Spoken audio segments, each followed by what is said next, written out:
It's my great pleasure now to introduce our speakers tonight. We're going to have a really unscripted conversation between two folks who know one another fairly well. One needs little introduction around here. He's a professor in the philosophy department, Dr. Trent Doherty.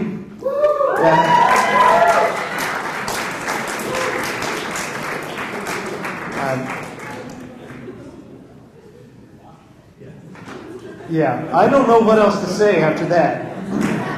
Dr. Trent Doherty, he writes a lot in the philosophy of religion and on epistemology, and his essays have been featured in some very prestigious journals, and he's the editor of a very fine book on the subject of evidentialism. Our second guest tonight has come to us from quite a bit further off. It's Dr. Erik Wielenberg, who's a professor of philosophy. You get a cheer too, Erik. Yeah. Dr. Wielenberg is a professor of philosophy at DePauw University. He's gracious enough to join our conversations this week around Lewis, and tonight he'll be the atheist with whom Dr. Doherty will be interviewing. Dr. Wielenberg is the author of two books, Value and Virtue in a Godless Universe, and the book that especially got our attention for this event, God in the Reach of Reason, which is a conversation between C.S. Lewis, David Hume, and Bertrand Russell, a conversation he constructs to put those authors into conversation with one another. I know you'll learn a lot from the event. There will be quite a lot of time for you folks to interact. It's a big room, and we want to have a lot of interaction from the audience, and we'll do our best to make time for that as well. But without further ado, I want to get the conversation started between Dr. Wielenberg and Dr. Doherty. So please welcome our guests to the podium.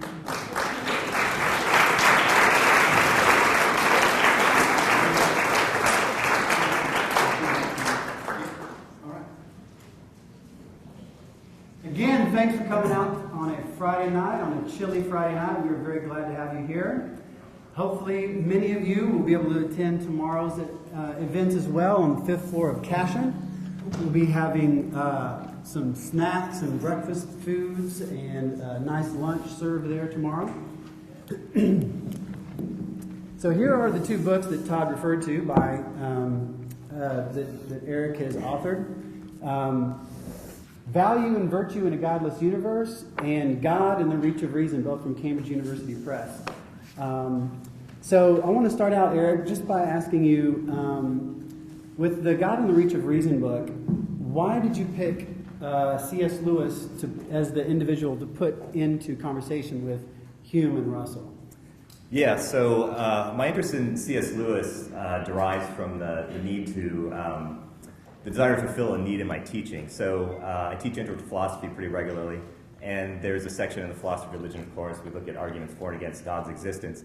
And I had, I had arguments and writers on sort of both sides, theist side, non-theist side.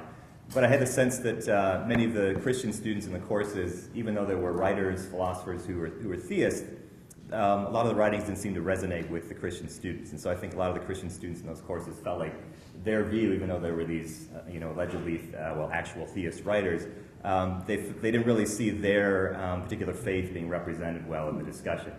And so I knew of C.S. Lewis, as I think many people do, of course, from the Narnia Chronicles, and later on the Screwtape Letters. And I was aware of his Christian writings, but what first drew me to them was the desire to find a sort of better spokesperson to represent Christianity in my teaching of Introduction to Philosophy. And so I started using Lewis's writings for that purpose. And then I actually grew to admire Lewis's his writing ability, his thought, and I grew to admire it so much I decided to have a class that would actually be centered around Lewis, a kind of Lewis versus the atheists or skeptics type class. And so then the question arose who to put against Lewis in conversation or debate. I'm on the atheist side myself, so I thought, well, I'll make it a 2 against 1. Lewis is a tough opponent. Let's give the other side 2 guys. Hume, I think, is a natural choice. He's a very influential figure in the philosophy of religion. And actually, as I sort of studied Lewis's writings more, I became more and more convinced that many of his writings were actually directly responding to Hume. Even though he, in some cases, wouldn't mention Hume by name, there were so many connections when you saw put the text next to each other that I became more and more convinced that was going on. So that was a great choice. There's a lot of interesting connections between Hume and Lewis, so it's great fun to put them together. Russell's more of the wild card. If you know Bertrand Russell's writings in the philosophy of religion at all, they've got an angry edge to them. He's kind of if you've heard of the new atheist, he's kind of like the old new atheist, I guess you would say. And so I think actually, frankly, a lot of the serious debate takes place between Hume and Lewis, but it's fun to put Russell into the mix as well because some of his arguments connect with Lewis's ideas in some interesting ways as well. And I liked it so much, I decided to write a whole darn book about it, and that's where the book, originated from. And what I try to do in the book, it's sort of an odd combination of projects that might seem, because on the one hand, I'm trying to display the sort of depth and quality of Lewis's thought. I think he's a great writer. He's great for use in teaching because he's got this amazing ability to present Christianity in a sort of clear and compelling fashion. But I think his thought also has a real depth to it. When you look deeply, you'll start to see connections between different ideas and different writings, often connections that he himself doesn't make explicitly. And so he had been criticized. Lewis is a sort of a popular target of criticism among atheists, and I felt that these criticisms, many of them, didn't really hit the mark. So I was trying to sort of, on the one hand, show that the depth, the quality of Lewis's philosophical thinking, defend it against some objections, but at the same time, ultimately resist his arguments. So it's a kind of being pulled in two different directions. And then Hume and Russell help out in the project of sort of evaluating Lewis's arguments at various points. Very good. So you mentioned criticisms of Lewis by atheists, and certainly I've run into a lot of people who say he's not a real philosopher. He writes children's books. How can you put him up against, how can you even put him in the category of a giant like Hume and Bertrand Russell, one of the most influential philosophers in the 20th century? So he also writes children's books. I think is the short answer. I mean, Lewis, this probably doesn't need to be said to this crowd, but Lewis is an extremely bright guy. He was a professor of medieval literature. He actually, early on in his career, actually intended to, at one point I think intended to go into philosophy, studied philosophy at the graduate level. So, and I think one thing that can happen is his writing is, in some cases, sort of so accessible that it creates a kind of illusion of lack of depth that I think is not there. So again, I mean, the answer is, well, if you look at Lewis's writings and you look into his ideas, I think you'll start to see the depth that exists. It's true that he was also great at writing children's books, but he, I think, also, was actually quite a good philosopher, even though it wasn't his sort of official profession. Awesome. So on Monday in this room, Dr. C. Stephen Evans, whom you know, gave a lecture on Lewis's moral argument. And Dr. Evans's book that he talked about that night refers to some of your work. He's used some of your work in his classes, and he presented his version of Lewis's moral argument and gave a defense of it.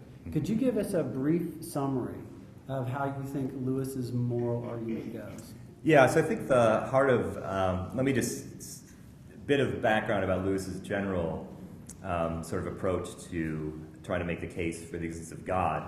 I think his sort of his strategy might be summed up this way.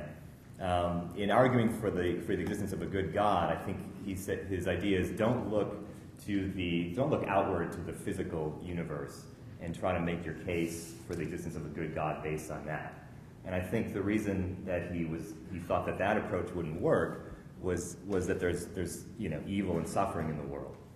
Of course, not to say that he obviously doesn't think that the evil and suffering shows that there isn't a God. I think his position was rather that evil and suffering kind of messes up the idea that you could use the physical universe, the observable universe, to argue for the existence of a good God. At one point he said something like, if all we had to go on was the sort of physical observable universe, we should conclude that God is a great artist, but he's no friend to man. Because we have a beautiful universe, but there's quite a deal of suffering in it. So his general strategy was, don't look outward to the physical universe, look inward toward human nature. And when he looked into human nature, I think he sort of saw three main features of human nature, human beings, that he thought pointed toward a good God. And one of these was the fact that, as he puts it, he says we find ourselves under a moral law. We have moral obligations. And relatedly, he says we find within ourselves this inclination or urging or something sort of inclining us to follow this moral law. And that's the foundation, I think, of his what's known as his moral argument.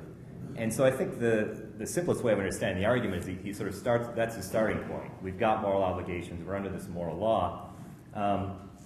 Where did it come from? There has to be an explanation for these moral obligations that we have. And from there he says, well, the best explanation would be that there's a good God who's imposed this moral law upon us, wants us to follow it, and is in some way or another creating in us this desire, this inclination to follow it. So I think as the heart, the nut of Lewis's argument works like that. So Dr. Evans went through a series of objections and replies to those objections. And he didn't necessarily draw those objections from your book, though he is aware of it. What do you think, what is your central objection to that argument? To Lewis's Moral. style of moral argument. Right. One of my books is called Value and Virtue in a Godless Universe. I'll keep mentioning my books periodically. I'm in the position of trying to hold on to the idea that there are objective, what I would call objective ethical facts, sort of truths about certain things being good or bad, right or wrong, virtuous or vicious, and so on. And yet also thinking that there probably isn't a God. And I think many people, Lewis included, think there's a kind of tension in that combination of views. So I think there's a sort of burden. I've got some explaining to do. How can I consistently hold these things together?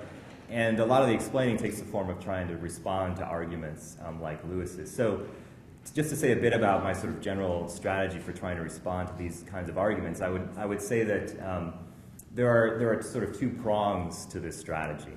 One side or prong of the strategy is to think about this question. How exactly would God serve as a basis or a foundation or a ground for moral obligations and other kinds of ethical facts? I think it's sometimes thought that it's sort of obvious or straightforward how this would work.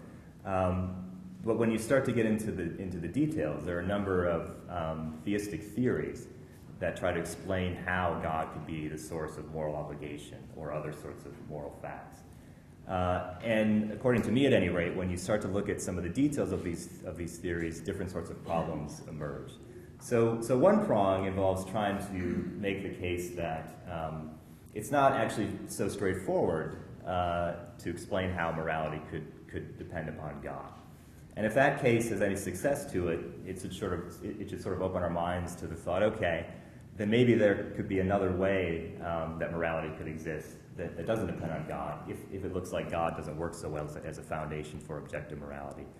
So the second prong amounts to suggesting the following possibility, that perhaps there are at least some sort of fundamental ethical moral truths or facts, objective ethical truths or facts, that have no explanation outside of themselves, so that objective morality stands on a foundation of basic moral axioms, you might call them or think of them. And if you ask the question, where do they come from? The answer is, well, they don't really come from anywhere. They're built into the nature of reality. They're there from the start.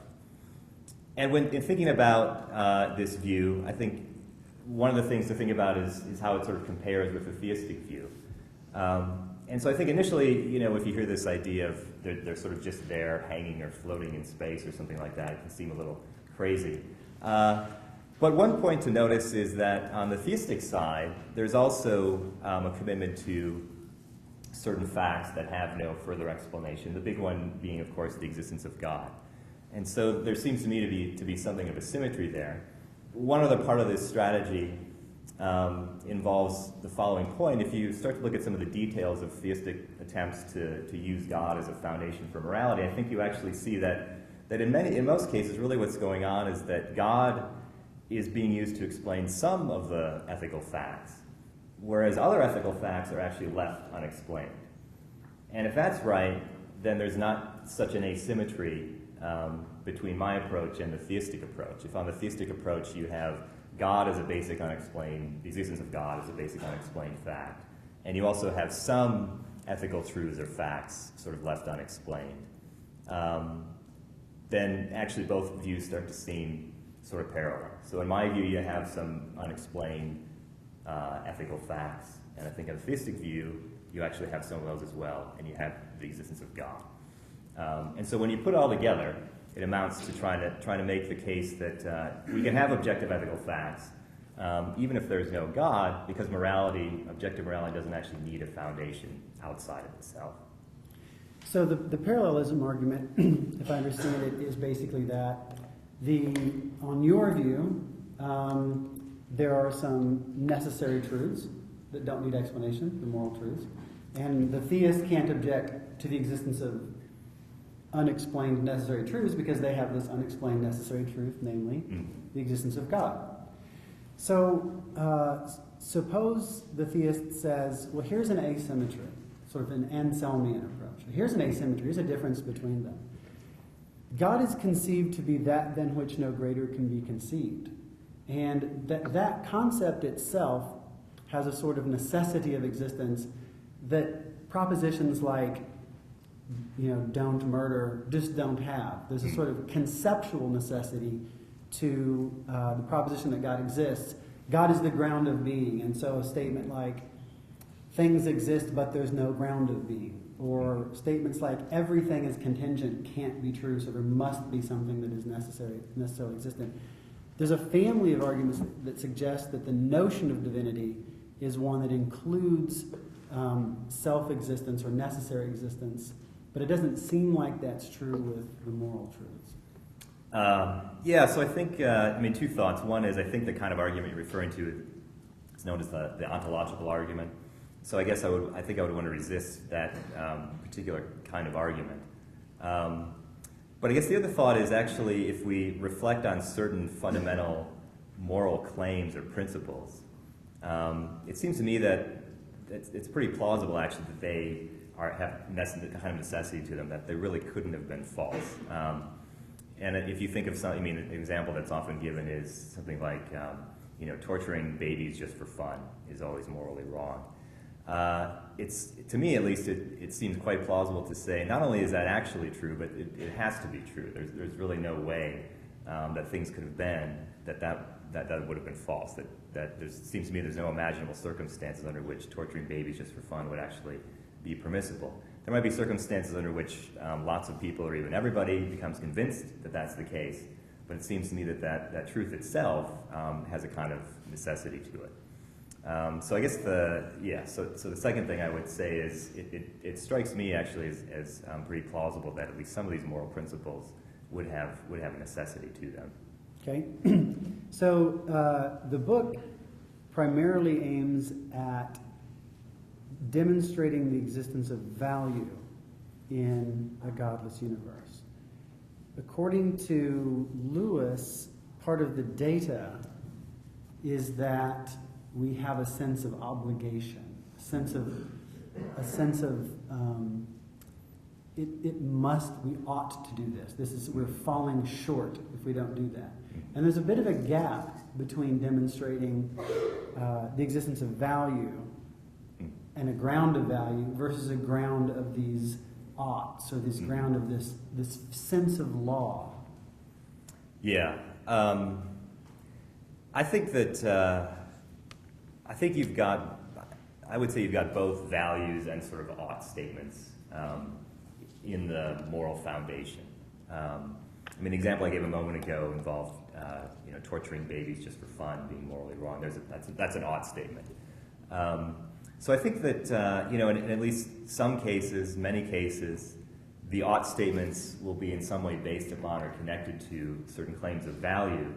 I don't think that this moral foundation, as I'm thinking of it, would include just claims of value. I think you would actually have some facts about obligation sort of built into the foundation as well. So I guess in Lewis's terms, I mean, the way to put it is he speaks of this moral law and where it comes from. So one way, using Lewis's terminology to describe this other view I'm suggesting is that the moral law just stands on its own. The moral law is built into reality. It doesn't need an author. Fair enough. Yeah. So let's set that argument aside temporarily, and we can come back to that. Mm-hmm. You've given your reasons for rejecting that argument, which you consider a number of arguments from Lewis in the book, and I'm wondering which argument you think is his strongest gambit. Yeah. So the moral he's got three. They're all interesting. The moral argument is the one I've sort of thought about the most and written about.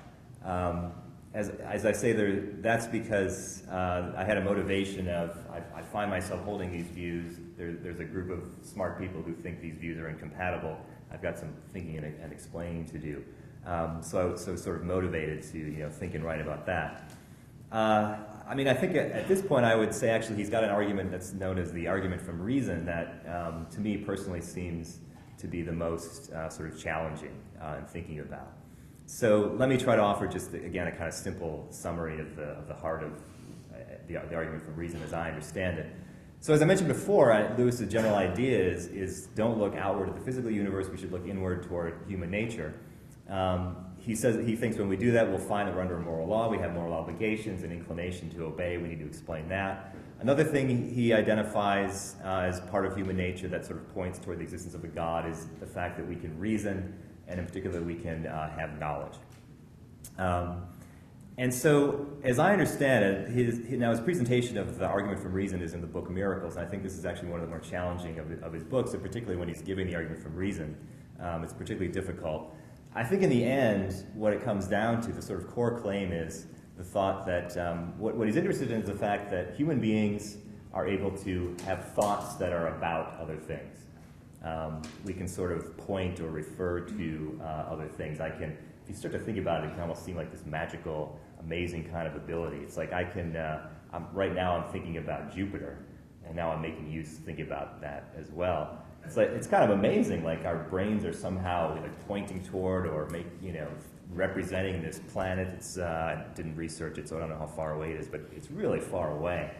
How our brains kind of reach out and think about Jupiter out there in space. Okay, I don't want to make Lewis's argument too compelling.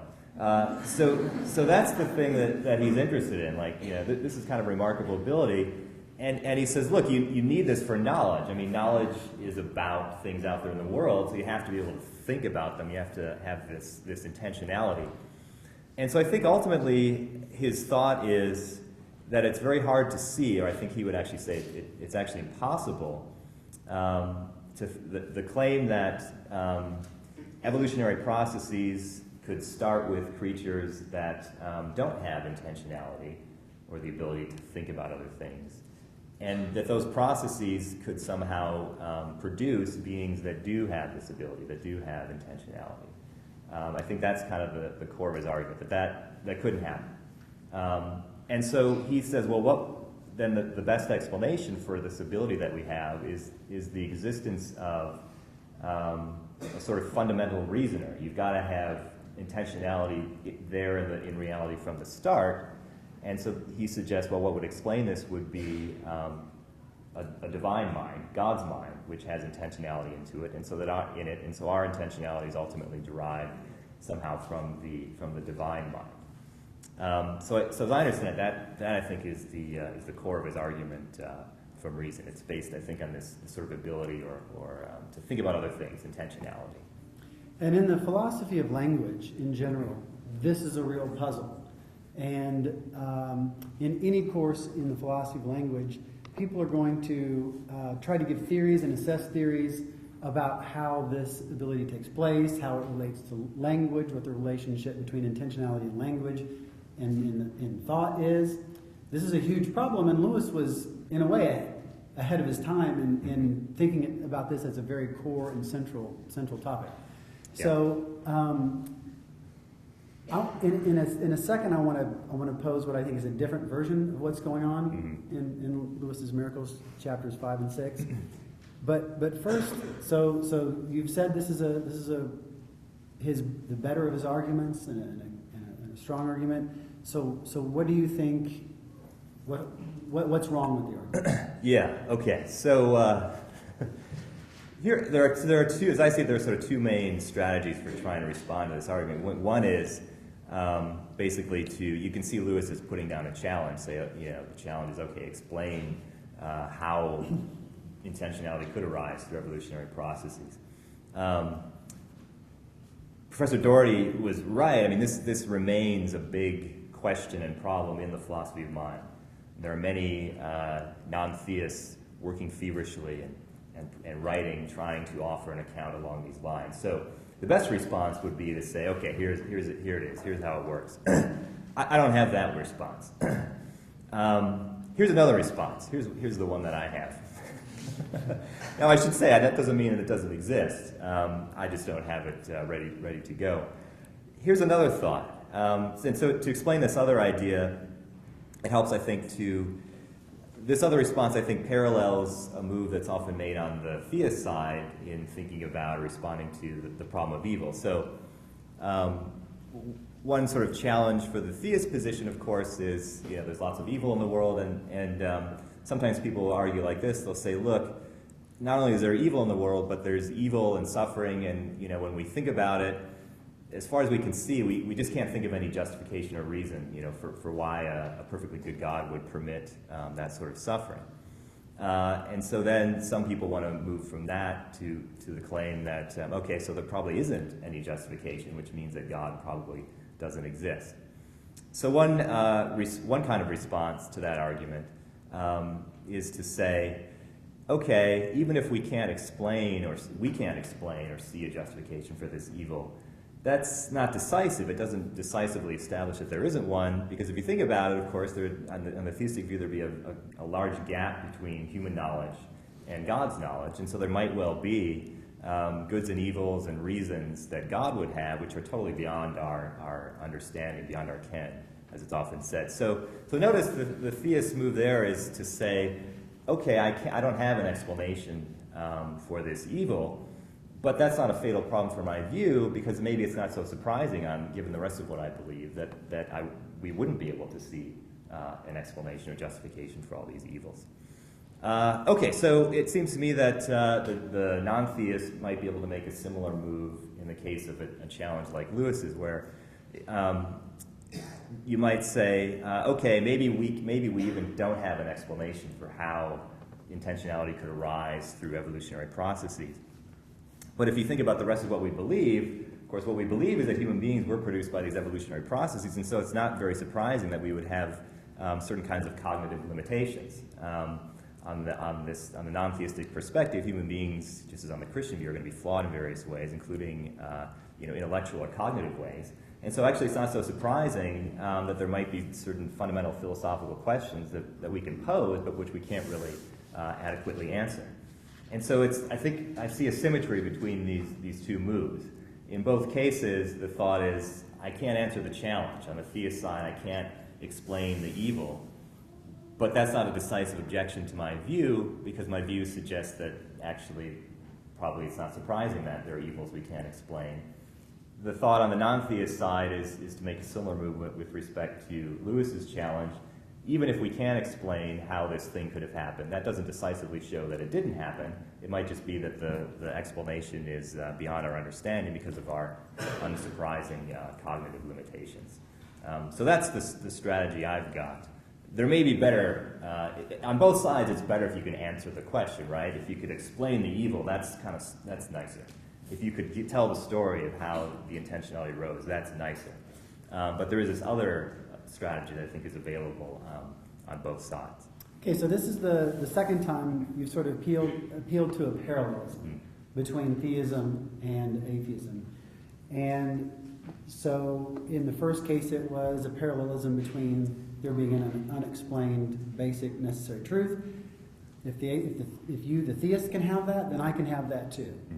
What's sauce for the goose is sauce for the gander. Right. And you've said the same thing here. It's like, okay, well, there's this response to the problem of evil. So, hey, we shouldn't expect to be able to see the reasons for this, given the greatness of God's intelligence and the limitedness of ours. And likewise over here, we shouldn't expect to be able to know all the answers. Now, Lewis, the book that my Lewis class is in right now is The Problem of Pain, where Lewis spends considerable amount of time considering various aspects of various parts of the problem of evil. Now, if it sounds like, so you've said, okay, there's these parallels, and I endorse a thing that's just like what theists endorse, that at least prima facie implies that you think the theist response that you gave to the problem of evil is successful. It's got something going for it. Yeah. Well, so I would think you would. Is there any reason to think there's any asymmetry? Is there any reason to doubt that the symmetry goes all the way down? In other words, is there any reason to think that sort of agnosticism move is any less effective in the theistic side than it is in the naturalistic side? Yeah. So on that particular issue.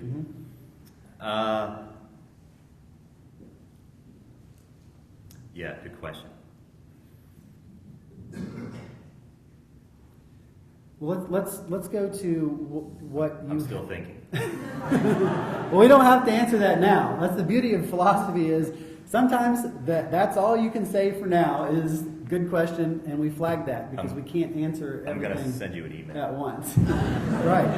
But that's, I mean, in my class, we always, we never get to the end. And I'm sure it's the same in yours. Whenever you teach a philosophy class, it never ends. It never ends. You just get to, here's where we pause the investigation for now. And then we got to come back to this.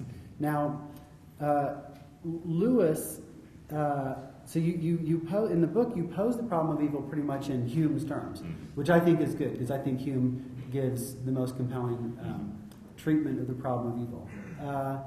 Can you say something, so this will be like part 3 of now sort of complete our trilogy of considerations of Lewis's arguments. How could you summarize his basic response to the problem of evil? Because it wasn't just, he didn't just appeal to our cognitive limitations. He felt like he had some more to say, some more helpful things to say. That's right. What were those things? Yeah, so, the problem of pain is where the book where Lewis takes this up. And there's sort of multiple parts to his overall approach. As many do, he draws a distinction between what's sometimes called moral evil or suffering, which would be suffering that would be a consequence of human free will, and then natural or I guess non-moral suffering or evil, which would be evil or suffering that's a result of that's not a result of human free will. So suffering that's a consequence of natural disasters, for example. So Lewis is focused in particular on pain. So in the case of the moral suffering that results from human free will, he offers a version of what's typically known as the free will defense. I don't want to go into all the complexity of his approach, but his basic idea is that there's this great good, which actually I think in his system, but at least one of the great goods is that human beings freely come to love God. He sees this as a fantastically good thing. And for that to happen, you've got to have free will. And his basic idea is the familiar one. Once you give humans free will, there's bound to be some trouble. They can use that free will to hurt each other, and that's going to account for a lot of the suffering in the world. But he realized, I think correctly, that only accounts for some of it. There's also suffering that has other sorts of causes, natural disasters and the like. And so there he's got some interesting things to say. His general idea, I think, the way I would describe it is that God, in many cases, I would put it this way, uses pain as a kind of a tool. And when God uses pain as this tool, he's trying to accomplish certain things. In particular, ultimately what he's trying to do is sort of nudge us toward freely loving him. So he's trying to nudge us in the direction of this great good. He describes 3 operations of pain that work in this way. I won't go through all of them, but just to give you a sense of it. One of he's got this famous remark where he says pain can function as God's megaphone. And the idea that he has in mind there is that one thing that suffering can do is awaken people, get them to notice their own moral shortcomings. And so that pain can be the first step in a process of moral improvement. Another idea he's got is that, again, on Lewis's view, the thing that's really best for human beings, our sort of true happiness, as he would just characterize it, is us freely loving God. And there's this thought that he has that, human beings, we can sometimes mistakenly find satisfaction in and contentment in other things. And so here it's not that we're necessarily doing anything particularly morally wrong or evil. It's just that we're satisfied with a lesser version of happiness, and God needs to nudge us out of that so that we'll have a chance of finding true happiness, which is freely loving Him. When I explain this in class, the example I sometimes use is if you have a kid who really loves playing video games and he's just satisfied with playing video games all day, as my kid is and as I was when I was a kid, and still am actually. But it's there's a kind of happiness there, but if you, as a parent, you realize there are much better kinds of happiness available. And so it's if you could, get the controller so that it would give him electric shocks, randomly as he's playing the game, or the screen would, kind of become unpleasant and mildly painful. Look, humans shouldn't do this. It's for God to do. But this gives you a sense of, I think, what Lewis has in mind. It's God almost has to ruin our sort of happiness and our contentment in this inferior kind of happiness, so that we'll look around for something better, ideally turning to God in the end. So I think that's another thing that Lewis thinks is sometimes happening when people suffer from diseases and natural disasters and so on. So I think hopefully that should give you a good sense of how Lewis is coming at things. Yeah, and I think that will resonate with what most people sort of intuitively think. There's a recognition through a reflection on their own lives, through a reflection on what they know about history, that there's something deeply important about free will. Everybody's glad they have free will. Everybody wants choices. People don't like their choices limited. Everybody has the experience of having benefited from some form of pain, and everybody has the experience of having benefited somebody through the imposition of some kind of pain. Yeah, the one that I think that's right. The other thing I would add along those lines, of course, Lewis himself knew quite a bit about pain, having fought and been injured in World War I. And so I think that it is a case where he himself had some authority on the matter. There's one other sort of striking thing I recall, that at the back of the problem of pain, there's actually it sounds a bit weird, but it's like a note from a doctor. There's a sort of, it actually is a brief document written by a medical doctor who's sort of attesting to Lewis's claim that pain can sometimes work in these ways. But I think many people's experience will fit with this, and certainly Lewis's own experience, I think, supports his position. Yeah, and so I think the last section of the chapter on this book, the incompleteness of Lewis's solution. So that implies that you think that it does go some distance, but just not all the way. Can you sort of describe that line? Yeah. So I think in the end, my take on it was that Lewis's approach, it can account for some portion or amount of the suffering that we find in the world, but there do seem to be particular varieties of suffering where, at least as far as I can see, his system doesn't seem to explain them. So one example or one kind of suffering might be what you could classify or describe as the natural or non-moral suffering of very young children. So there are various sort of troubling childhood diseases where children seem to suffer quite a bit and then they die at a very young age. And so as I thought about cases like that, it was hard for me to see how Lewis's operations of pain could be working in those cases. The general thought here is, as Lewis sees it, pain is supposed to be getting us to turn freely toward God, to freely love God, but in some cases the children with these diseases die at such a young age that they don't seem to really have even the ability to grasp the concepts that would be required to make this turn to God. And so it's just hard to see how that sort of suffering could possibly be operating in the way that Lewis proposed. So part of the hypothesis of Christianity, at least, and I would argue even of theism, simplicity, is the notion of heaven. And the Apostle Paul has a verse where he says, "To live is Christ and to die is gain." And when Mark Twain's daughter died at around 24, it was very hard on him. He was a cynical man, but he loved his daughter. And he said something like, you know what?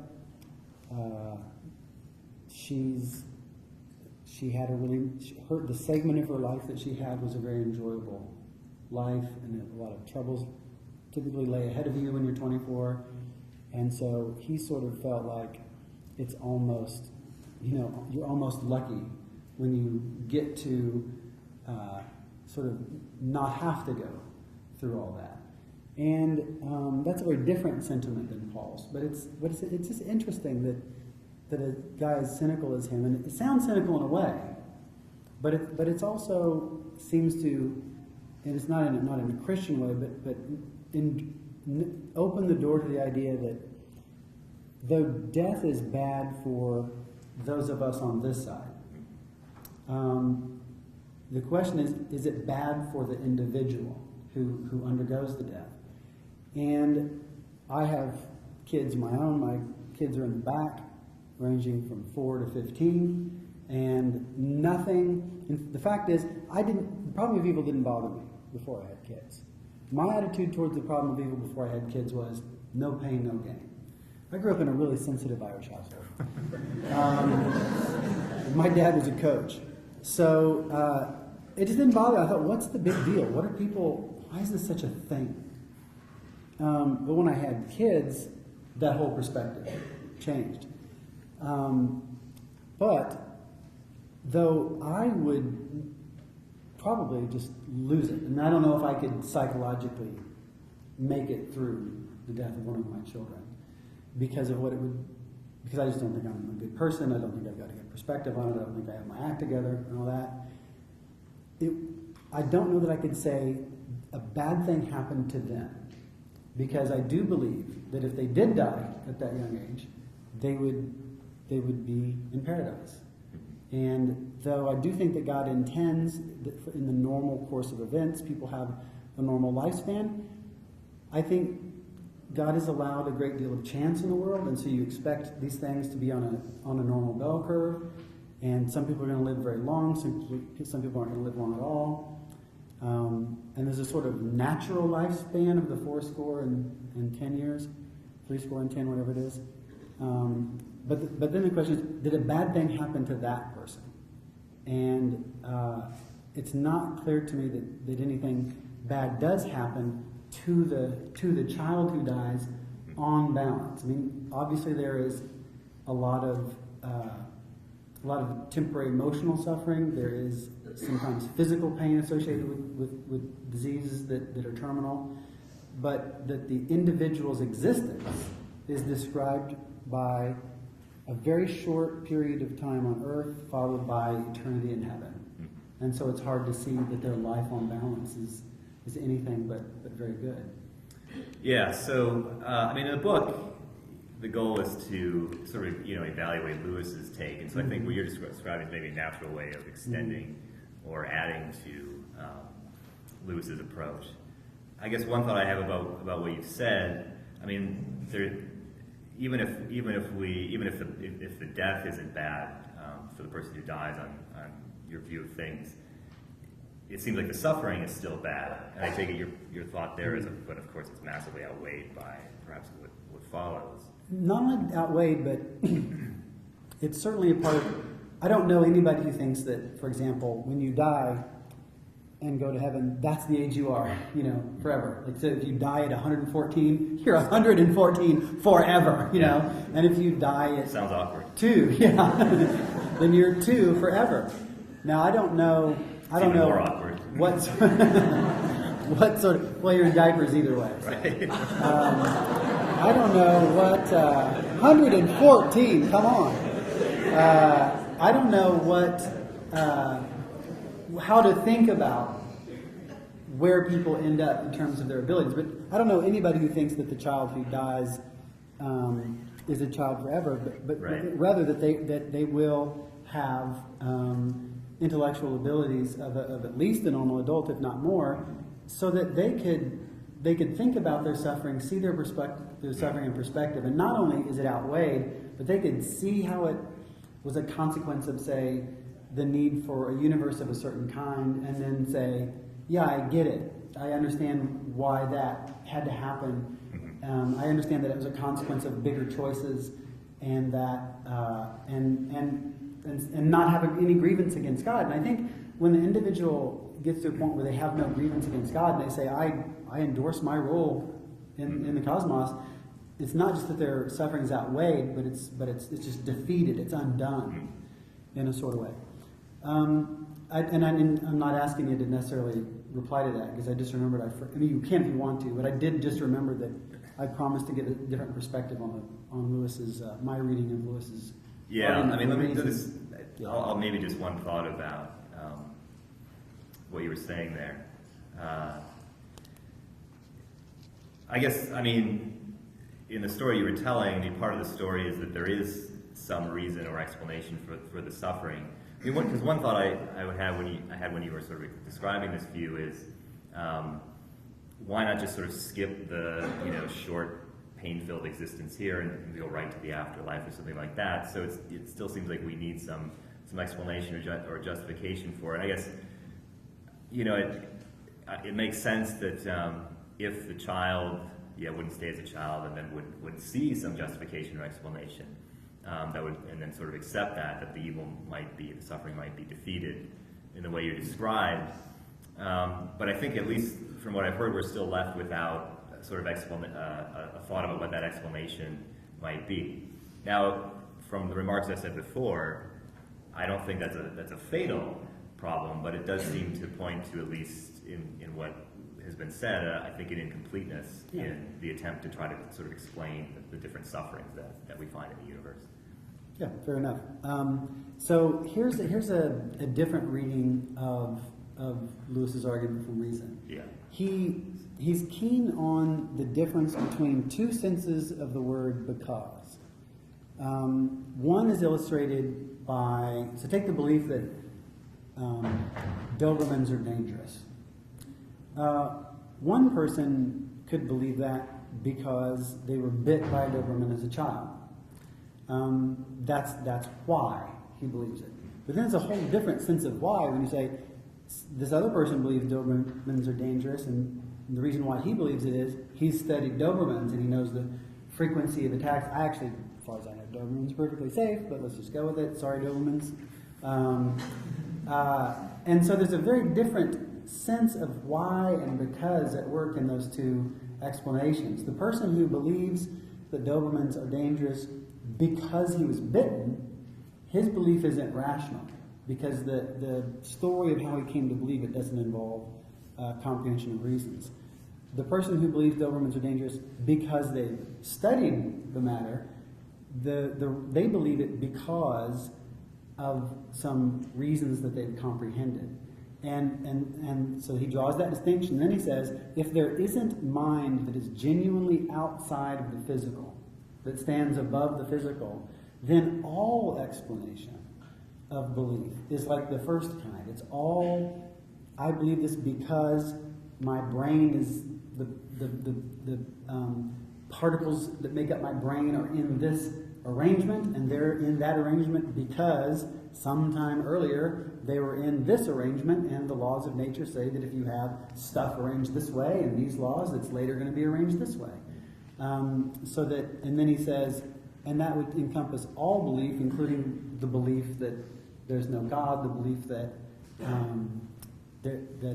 all is matter and that sort of thing. So I saw it as more focused on the property of rationality, that it obviously includes intentionality. Intentionality is a part of it, but I saw the intentionality as being within a larger issue of rationality. And that if there's not a mind, if a human doesn't have a mind legitimately outside of or above the flow of matter in motion, then their beliefs aren't rational in that second sense of being the result of a response to comprehended reasons. Yeah. So I think that's definitely a thread of thought that's present in Lewis's discussion. As far as how you might respond to that sort of an argument. I mean, basically, as I see it, if I'm understanding what you said properly, it's like Lewis is thinking, on the non-theist side, if you're trying to work with just physical stuff, you're really only going to have causation, sort of causal connections from one thought or mental state to another. And you're not going to have this other kind of because relation where it's forming a conclusion based on reasons or something like that. And so here again, I think, a way to think of what Lewis is doing is offering a challenge for the non-theist side. So the way I was interpreting the argument, the challenge is explain how, and he may have both of these challenges in mind. I was interpreting the challenge as explain how this ability to think about other things, intentionality, could be produced through evolutionary processes. As I understand it, the challenge here is explain how this particular kind of responsiveness to reasons could happen if we're just working with physical stuff. Again, I don't have the, here's the story of how it works.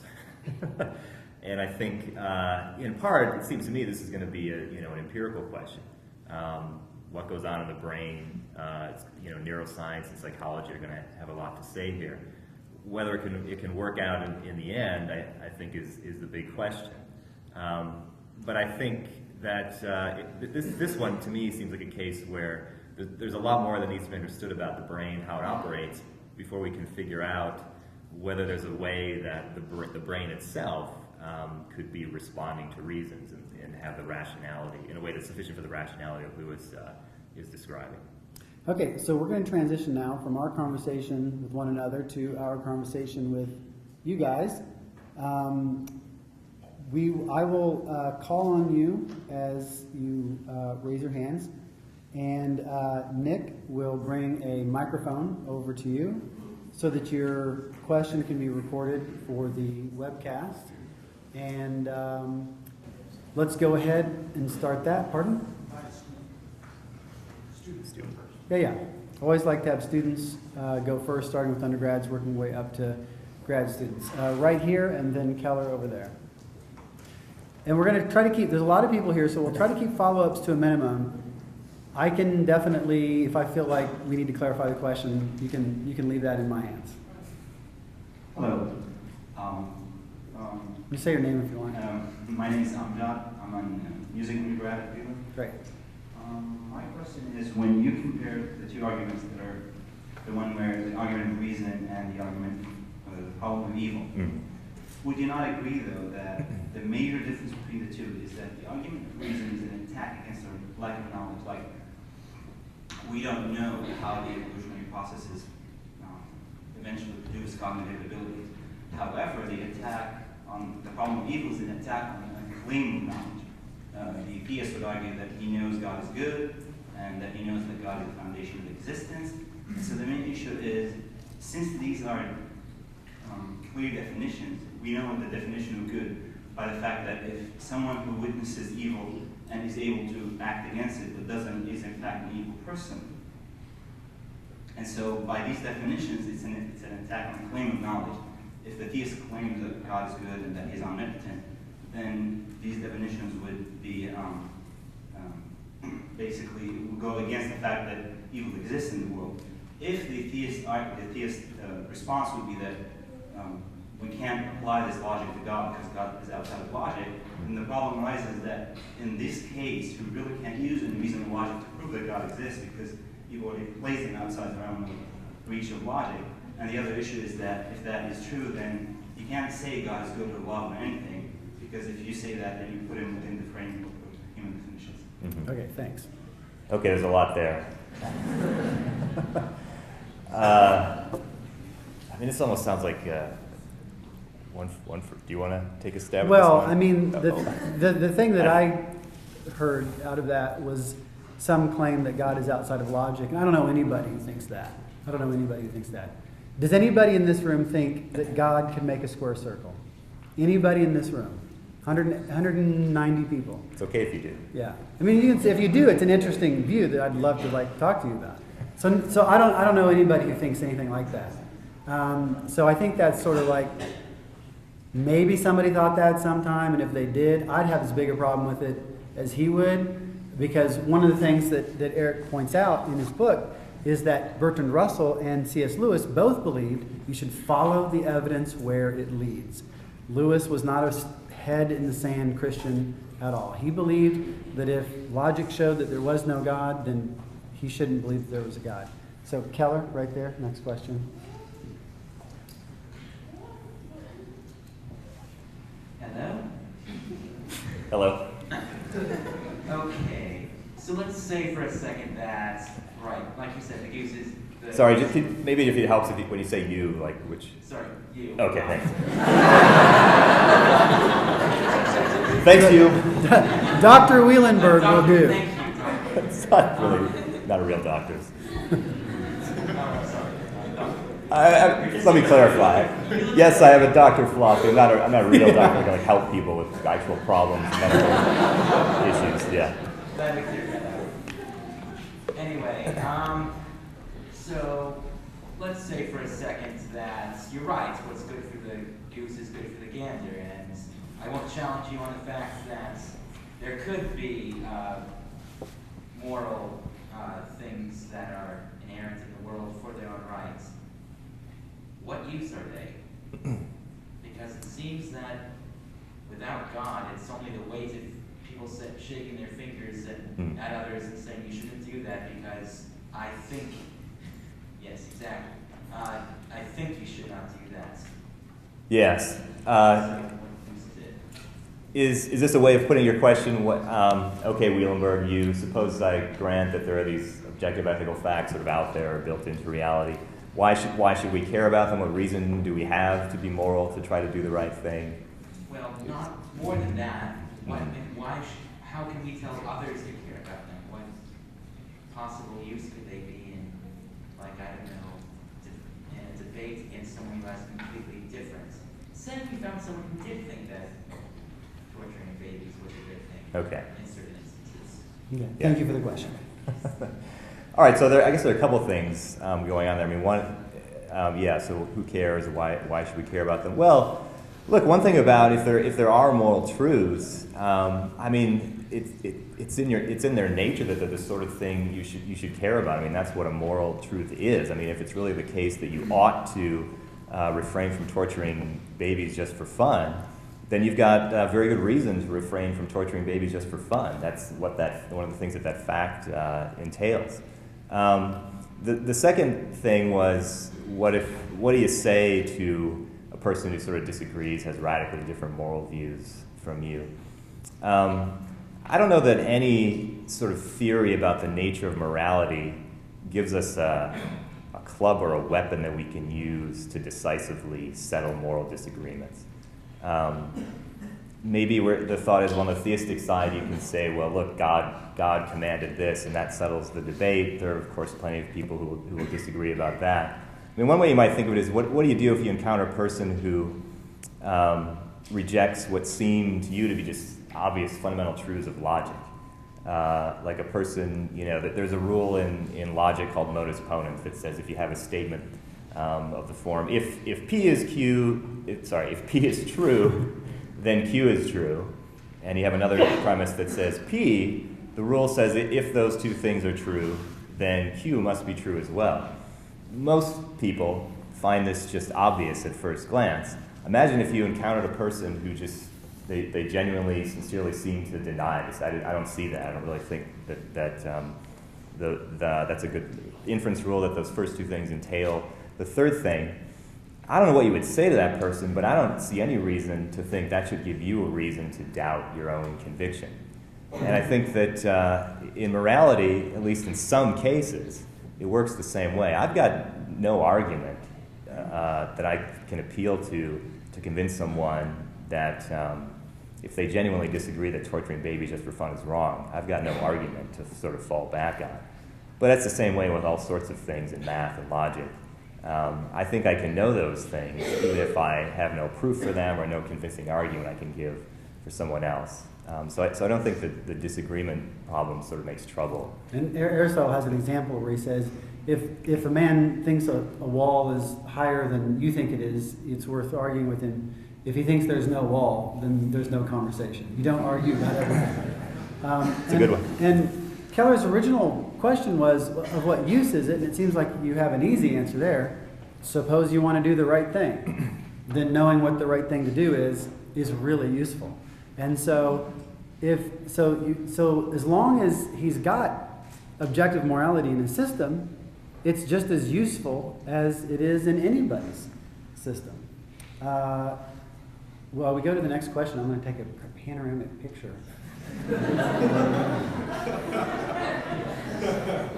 I'm watching, see his hands are up. Okay, in the back there. Gotcha, Frank. Yeah, on the inside aisle. Hi, thank you for speaking today. And okay, so on the same topic of necessary moral truths. So at different points in time, slavery was morally acceptable and extramarital affairs and stuff like that. So I'm just wondering that in light of this sort of evolution of what we call moral truths, how would you say that we're ever going to be sure of what the moral truths are? Yeah, so one thing I think is, on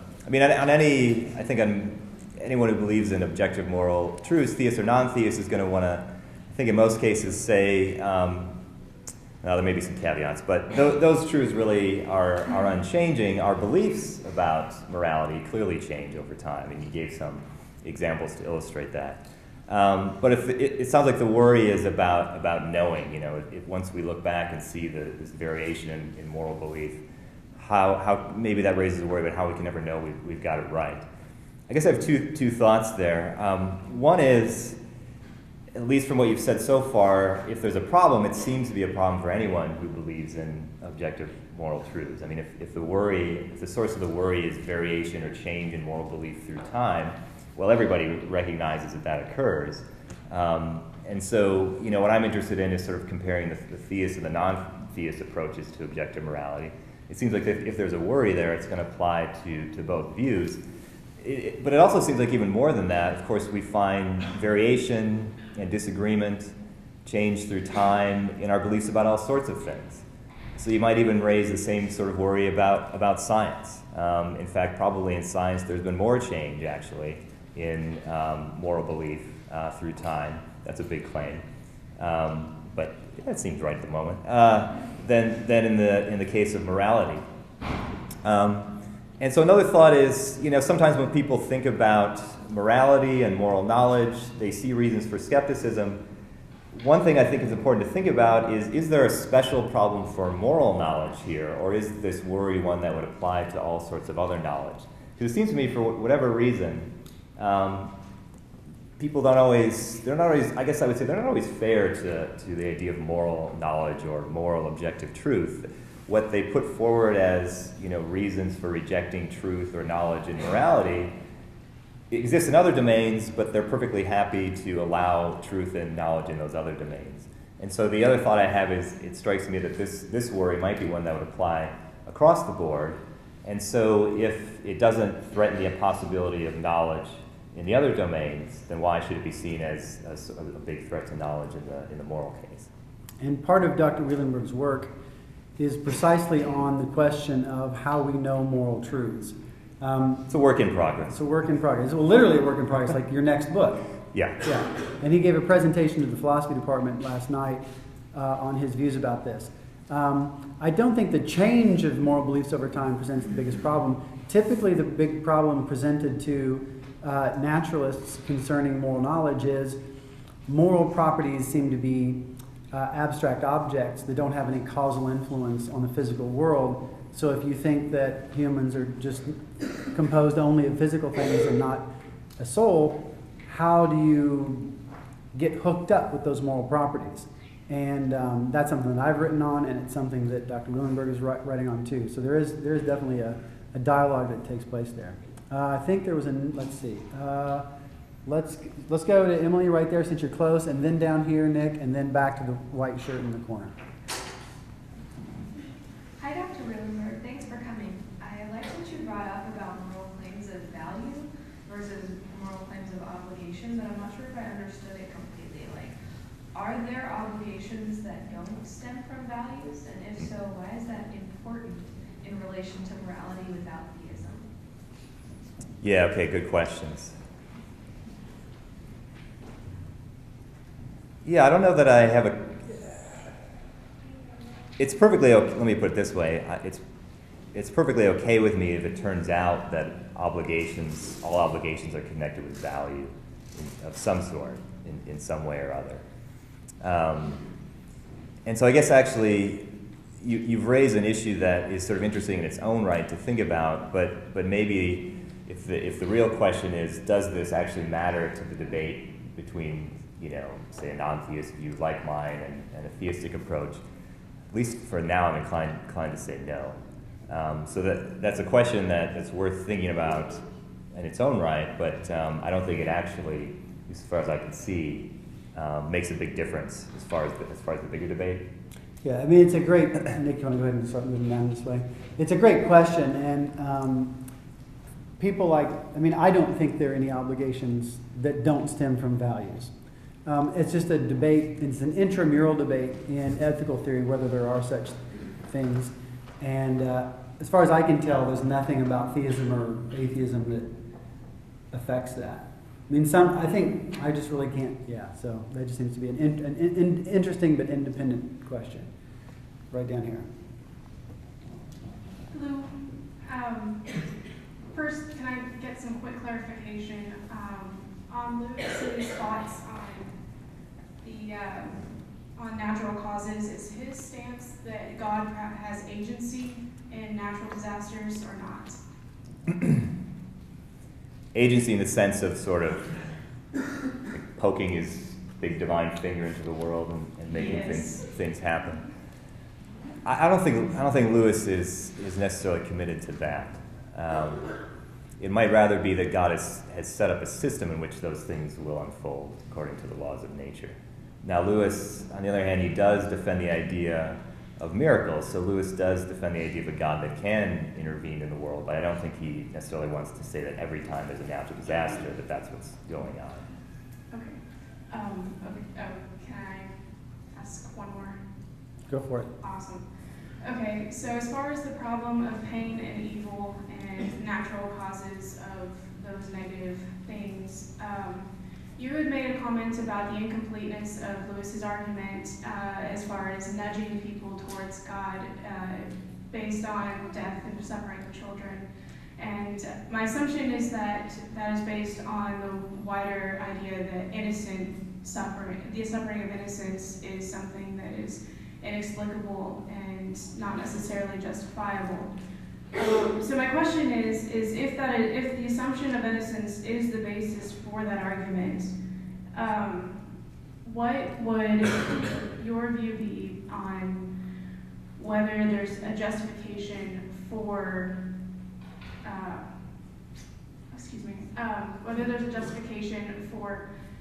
the death of children or the suffering of children if there's no guarantee theologically of their eternal salvation, particularly in cases of natural disasters in parts of the world where Christianity is not the dominant religion?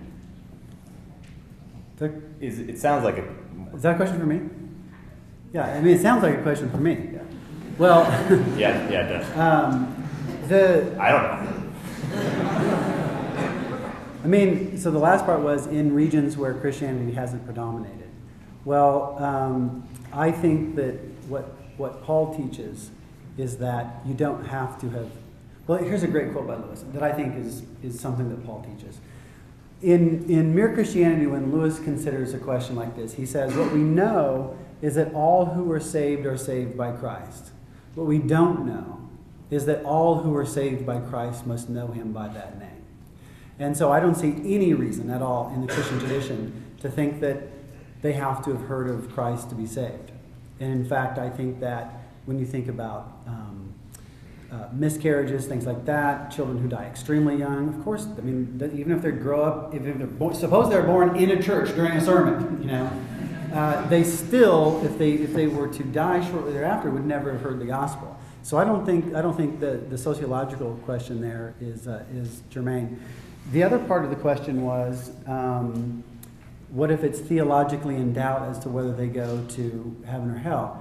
Now, yeah, so if you didn't think that, you'd have a big problem, which is one reason why I'm not a certain kind of Calvinist or a certain type of Augustinian. But that's a problem for a person with a very narrow sort of commitment. That's not a problem for Christianity as such. And if I were to meet somebody who had the ability even to believe that children who died without hearing the gospel would go to hell, I would run the other way. Oh yeah, white shirt over there, and then Josie down here. We can take maybe half a dozen more questions. If you could raise your hand.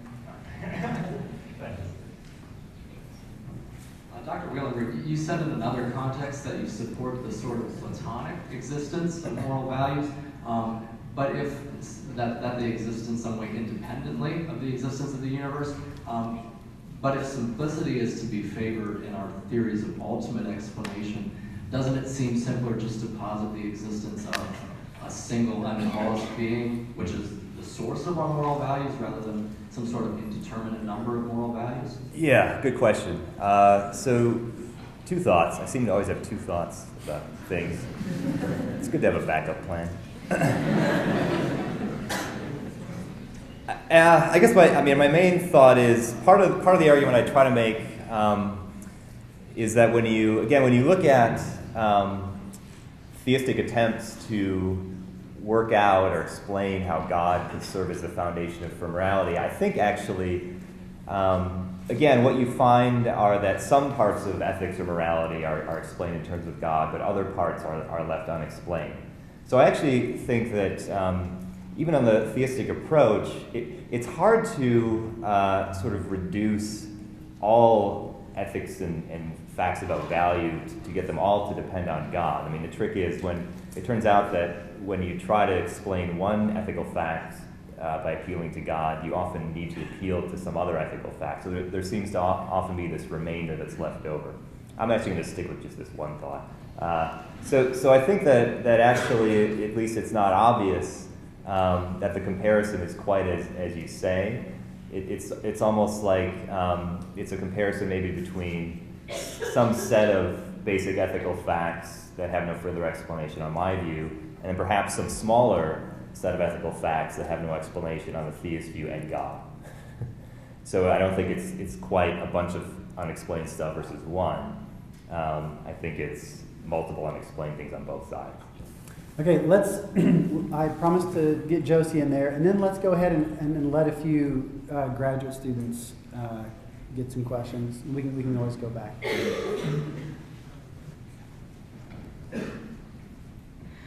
This is mainly for Dr. Wielenberg, sorry, Dr. Doherty.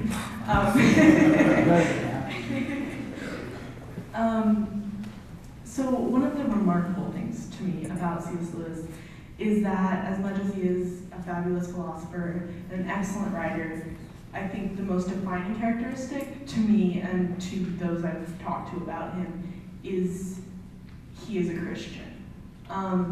And I've heard from you time and time again as you talked about how you admire him, you talked about how you agree with a lot of his ideas, but maybe not entirely. Yes. You keep repeating that a lot of these beliefs are symmetrical, that they're parallel to each other in some way.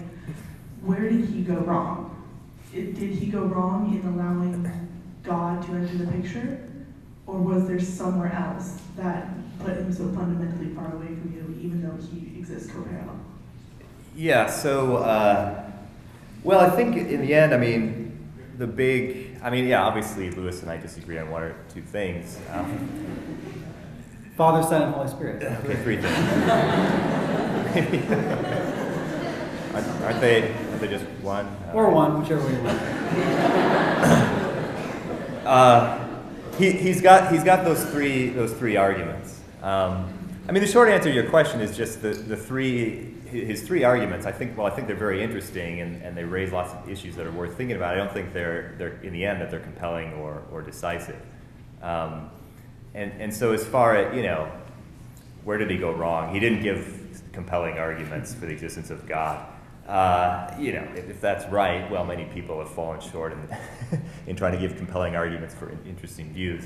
But I think, in our discussion before, I tried to give a sense of how, what I think is sort of some of the weaknesses or ways of resisting his. We talked about 2 of his 3. And so, it's a situation where, as often the case in philosophy, there's definitely a lot that's worth thinking about, but in the end, I don't think they establish their conclusion. I think there are other explanations. In each case, I think a general strategy is, again, to point to aspects of human nature and say these need an explanation, and God's going to be the best explanation. I think in those cases, either the thing he's pointing to maybe doesn't need an explanation, or there's an explanation, a plausible explanation, or maybe even a better explanation that doesn't involve God. Yeah, I don't want to gloss that, because Lewis himself had many friends who were atheists, or who weren't atheists, but he had one of his best friends, Owen Barfield, had very different beliefs than him, very different beliefs. And they would argue tooth and nail, and they would just go at it hammer and tongs. And in one book, I forget, it was by one of them dedicated to the other, with the quote, "Opposition is friendship." And so in Lewis's own world, in his own worldview, in his own picture of humanity, even though belief in God is a very fundamental and life-pervasive belief, it doesn't need to separate people, because Lewis also believed, as I believe, that every person is made in the image of God, whether they choose to recognize that or call it that or not. And so Erik and I have been at conferences together. We've traveled parts of New Zealand together, and we have a very fundamental difference in the way we look at life. But we also have lots of agreements about philosophical things. But as a Christian, I have to say, he's made in the image of God. And I love him and care for him and can have every kind of positive attitude towards him that I can have towards anybody in the world. So it's kind of like, like they say in the movie where the guy says, the person says, "God bless you." So I don't even believe in God. And say, well, he believes in you. And so that's more the thing that, in relationally speaking, matters. Allie? So when we were talking about the problems with coming to know what the moral facts are, it came out that the moral facts don't cause anything. So given that they don't cause anything, what reason do we have for thinking that there are any moral facts at all? The short answer is, I think this gets to a basic question of how do we go about forming our beliefs or doing philosophy, or really forming our beliefs in general.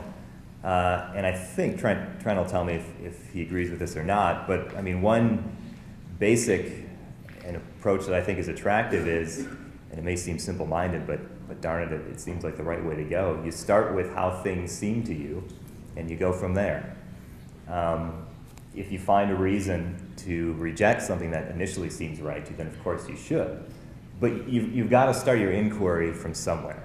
It's impossible to start thinking or try to answer some question without making at least one assumption, taking something for granted. And so, the short answer to your question is, how do I arrive at this position? Boy, it sure seems to me like some things are really just wrong, or some things are really good or bad. And of course, there are various, as you know, in philosophy, challenges and arguments and so on.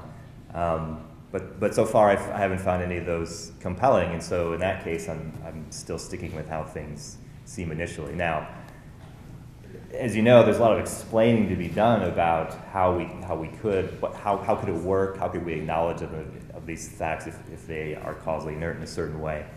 I'm working on it. It's a work in progress. But the short answer is, it seems to me that there are some objective ethical truths, and I haven't yet seen a compelling reason to give up that view. Very, very quickly. Let me say first, though, that we're going to have a reception, and we'll hang around here for a while to address some questions, but we're only going to be able to take a few more questions at this time before we formally end this formal structure of the conversation, but we will be hanging out here for a good bit, talking to folks. Okay, well, that's not what I was trying to get at, but that'll work. Couple more questions. Right here and then right there. So we'll start with him on the inside aisle, then we'll finish with her on the inside aisle back there. I think this is a question for both professors. Given both that you assume or that you believe that there is objective grounding for morality, where Dr. Trent Doherty thinks it's in God, and you, Dr. Wielenberg, believe it's in and of itself, is that correct? Actually, Eric and I agreed on this. I don't think that morality depends on God in a way that most people think that. Okay. Where then, Dr. Wielenberg, you said that the knowledge of the morality, or the knowledge of the intentionality of Lewis's argument concerning knowing moral truths, or rather, how we the intentionality of. I'm sorry. Is it the argument from reason? Exactly, the argument from reason. Just our ability to think about anything. Exactly, and our deductive capacities for that. Where do you, or why do you hold out on the knowledge that one day we will find out the evolutionary or biological processes that give rise to this capacity? And where does Dr. Doherty say that doesn't take the agnostic view towards that, but rather grounds that in something which I assume to be an objective morality grounded in? Yeah, but I mean, I think that where God comes in is, I think God is required for the explanation of how we know moral truths. Mm-hmm. So, Dr. Wielenberg, why would you hold out for that knowledge through biological processes? Okay, so if it's, I think maybe there are two things going on, but if it's the argument from reason, just our ability to have intentional states, intentionality, to think about other things in the first place. I mean, I think that you can often be in a situation where a guy has this theory. you've got a worldview, you've got a theory. You think there's lots of evidence for it. I think this happens if we're theists and non-theists. This happens on both sides. Here comes some challenge or question, and you can't, see the answer. But you think, there's so much to be said for this theory. It's explained so many other things that provides some reason, not decisive, but some reason to think maybe there's a good chance that it'll be able to explain this thing also. We just need to think about it some more, even if we don't yet have the explanation. So that's how I look at some of these challenges, like the argument from reason. I mean, one comment about the debate overall. I think Trent and I would both agree these are just very hard questions, and I think whatever position or side you're on, there's going to be things that you don't have the answer to at the moment. But of course, as soon as we're confronted with a challenge that we can't immediately answer, we don't just abandon our beliefs. And again, especially if we think we have all these other considerations in favor of them.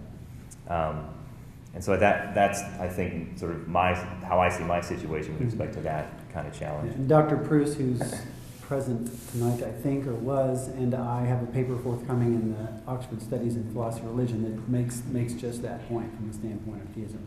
Okay, I know there's lots of other questions, but we're just gonna end it with her back there, and then if somebody could, yeah, and then so after this question, we're going to end the formal conversation up here, but we'll be here for some follow-ups.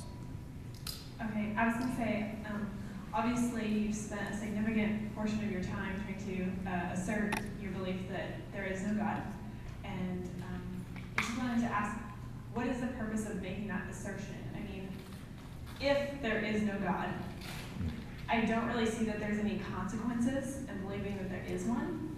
However, if there is a God, I think there could be very huge negative consequences for being incorrect beliefs about him or denying his existence. Yeah, so if I understand you correctly, the kind of argument you're giving is often known as Pascal's wager, where the idea is, just as you said, better off taking a chance and believing in God because there's a lot of potential rewards. betting on atheism or believing in atheism is sort of pointless or a losing bet. Two thoughts. Okay, so one is, at least when Pascal, who originally gave that kind of an argument, when he advanced it, I think one of his background assumptions was that he thought that reason just sort of left us in the dark about whether God exists or not. I mean, that it really left us in a state of uncertainty.